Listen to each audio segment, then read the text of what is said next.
Kapal Admiral Kuznetsov pada awalnya dibangun untuk Angkatan Laut Uni Soviet sebagai kapal induk utama dari kelas Kuznetsov yang terdiri dari 2 kapal. Tapi kapal saudaranya yang bernama Varyak belum selesai saat Uni Soviet runtuh pada tahun 1991. Akhirnya kapal tersebut dimiliki oleh Ukraina dan lalu kemudian menjual lambung kedua kapal itu ke Republik Rakyat Cina. Dan kemudian oleh RRC, kapal ini dibentuk utuh menjadi sebuah kapal induk baru di Dalian Cina dan lalu diberi nama Liaoning. Dan sejak saat runtuhnya Uni Soviet tahun 1991, Admiral Kuznetsov menjadi satu-satunya kapal induk milik Rusia. Sementara di pihak Angkatan Laut Amerika Serikat, US Navy memiliki 10 kapal induk kelas Nimitz bertenaga nuklir. Kapal-kapal kelas Nimitz berukuran besar, panjangnya bisa mencapai 332 meter dengan bobot lebih dari 100.000 ton. Kapal-kapal ini jadi kapal perang terbesar yang pernah dibangun manusia sampai tahun 2017, ketika USS Gerald R. Ford bergabung dengan US Navy sebagai kapal induk generasi terbaru. Kapal induk Amerika adalah tulang punggung kekuatan Angkatan Laut Amerika. Setiap harinya pelaut di atas kapal induk beserta pesawatnya siap bertempur dengan latihan dan senjata yang sangat memadai. Mereka mampu mengendalikan lautan, menyerang dan beroperasi di dunia maya, dan juga di gelombang elektromagnetik. Kapal induk US Navy sangat kuat dan tidak tertandingi oleh kekuatan laut lainnya. Jika kapal induk Nimitz dan Admiral Kuznetsov bertarung satu lawan satu tanpa kapal pengawal, kapal induk mana yang kira-kira akan menang? Saat ini kapal induk Kuznetsov sedang dalam proses perbaikan karena kerusakan parah yang terjadi akibat kebakaran pada tanggal 12 Desember tahun 2019. Tapi mari kita bayangkan ada keajaiban dan Rusia berhasil memperbaikinya dan kapal Admiral Kuznetsov bisa beroperasi kembali. Kapal induk Nimitz sebuah kapal induk yang bisa beroperasi selama 20 tahun lamanya tanpa pengisian bahan bakar karena digerakkan oleh 2 reaktor nuklir. Kapal ini bisa mencapai kecepatan lebih dari 30 knot dan memiliki lebih dari 60 pesawat canggih, termasuk di dalamnya FA-18 Super Hornet, IA-18G Growler, A-2D Hawk-A, dan helikopter militer. Untuk mesin kapal induk Admiral Kuznetsov, kapal ini menggunakan 8 boiler turbo tekanan, 4 turbin uap, dan 4 poros. Kecepatan maksimum kapal ini adalah sekitar 29 knot. Mesin kapal ini termasuk dalam kategori mesin konvensional yang menggunakan bahan bakar fosil yaitu batu bara. Tim udara kapal ini terdiri dari sekitar 30 sampai dengan 40 pesawat tempur, termasuk di dalamnya Su-33, MiG-29K, Ka-27, Ka-31, dan helikopter militer lainnya. Jika terjadi skenario pertempuran antara kapal induk Nimitz dan Admiral Kuznetsov secara individu tanpa pengawalan sama sekali, kapal induk kelas Nimitz kemungkinan akan lebih unggul. Hal ini dikarenakan kapal induk Amerika Serikat punya tim udara yang lebih besar, pesawat canggih, dan teknologi yang lebih mutakhir. Selain itu juga kapal induk Nimitz bisa meluncurkan pesawat dengan muatan penuh dan memiliki kemampuan untuk mengisi bahan bakar pesawat yang memungkinkan pesawat bisa terus beroperasi di udara selama mungkin.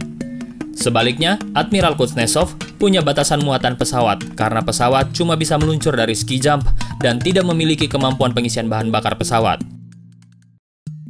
Kapal induk ini juga menggunakan mesin konvensional yang lebih tua dan punya kecepatan maksimum yang lebih lambat dibandingkan dengan kapal induk kelas Nimitz. Walaupun begitu, hasil mengenai siapa yang bakalan menang dalam pertempuran ini bukan cuma tergantung pada kekuatan militer masing-masing kapal, tapi juga faktor-faktor seperti taktik, strategi, dan keadaan lingkungan di sekitar area pertempuran. Sebelum pertempuran dimulai, kedua kapal induk akan mengirimkan pesawat untuk pengintaian. Kapal induk kelas Nimitz akan menggunakan E-2D Hawk-A untuk pengintaian dan mengontrol udara, memberikan informasi penting tentang posisi dan gerakan musuh. Sementara itu, Admiral Kuznetsov akan mengandalkan helikopter Ka-31 untuk tujuan yang sama.